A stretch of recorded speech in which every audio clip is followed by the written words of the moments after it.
Citizens, it has come to the attention of the Senate that a number of strange religious cults have started proliferating among the population. Therefore, the Senate has decided to scare you straight with a tale of horror about a medieval Christian sect which took penitence to a terrifying extreme. Yes, we will be discussing the Flagellants, who whipped themselves raw in order to atone for humanity's sins and stop the plague which was rampaging through Europe.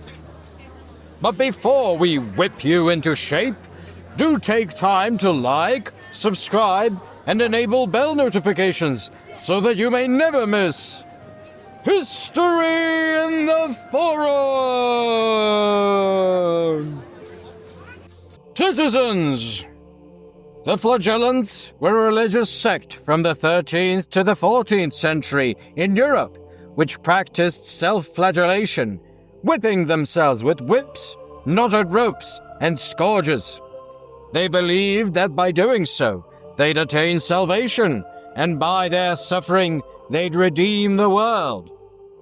The sect arose in troubled times, when Europe was ravaged by war and plague, and people believed God was punishing them for their sins. When the Flagellants appeared, going town to town, and whipping themselves in the name of penitence, and pleading for God's mercy, many people saw them as the last hope for a fallen world. The first group of Flagellants were the Disciplinati, formed around 2060, by the Italian friar Raniero Fasani. Fra Fasani had lived as a hermit for 18 years, flagellating himself in private to attain personal penitence. However, one day he experienced what he believed to be a divine vision, which told him that the world would soon come to an end. In this vision, he was also given a glimmer of hope. The Virgin Mary would intercede on behalf of humanity if she saw enough large groups of people perform penitence in public.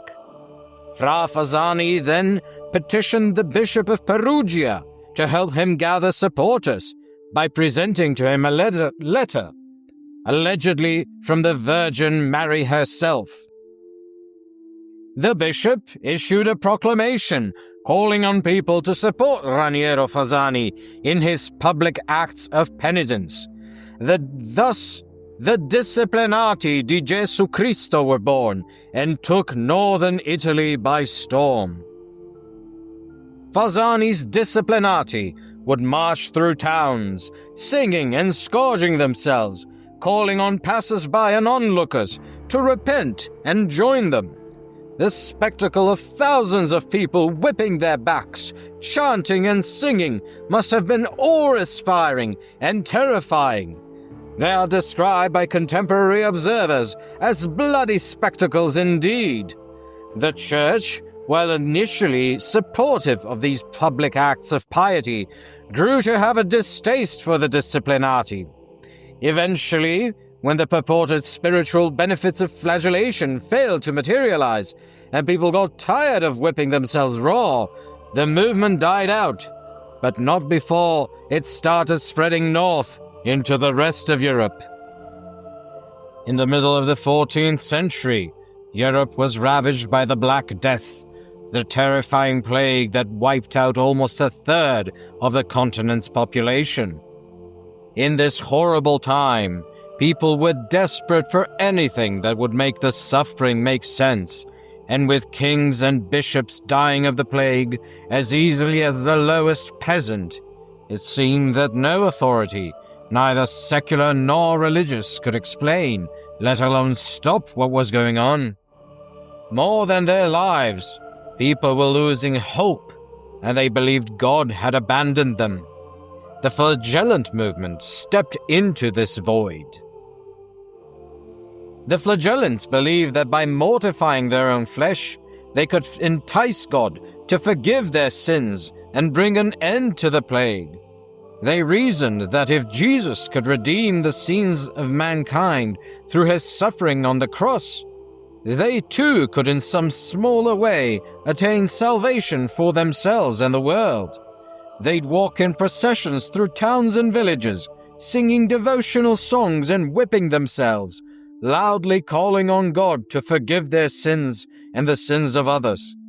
In those difficult times, the Flagellants seemed to the common folk to be the only people doing something, anything to stop the plague. A typical Flagellant procession started with the reading of a sacred letter, ostensibly delivered by an angel, demanding of the people to whip and scourge themselves to atone for their sins. After reading the letter aloud, the participants would start whipping themselves while singing. They had their own special songs which they used not only as devotional music, but also to keep pace while whipping themselves. Oftentimes they'd soak the blood they had spilled in rags and then treat these rags as sacred relics, proof of their sacrifice.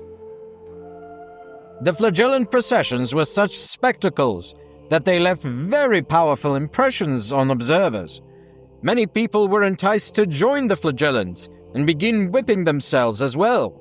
Many more were spurred to acts of charity and piety. Most perplexing are the women who would sleep with the Flagellants after the end of the procession. Yes, you heard that right, citizens. The medieval Flagellants had groupies. As before, the Church lost its patience with these spectacles of self-harm. The movement was declared heretical, and the Church tried cracking down on it. However, its own divisions, corruption, and decline of spiritual authority meant that it could do little against this movement. In the end, the Flagellants faded away due to people losing interest and due to their own fatigue with constant flagellation. In the end, they couldn't scourge the world of sin and got themselves condemned by the Church for their trouble. While the Flagellants are no longer around, the practice of religious mortification is still around. It is for the most part relegated to the monastic world, or very light self-injury among the laity. The essence of flagellantism and religious self-injury is the belief that suffering cleanses of sin, and so by bodily injury, the soul can be purified. Citizens! The history of the world is full of strange sects and cults, yet few have been as dramatic as the Flagellants. Their willingness to whip and scourge themselves captivated the European peasantry, traumatized as it was by war and plague.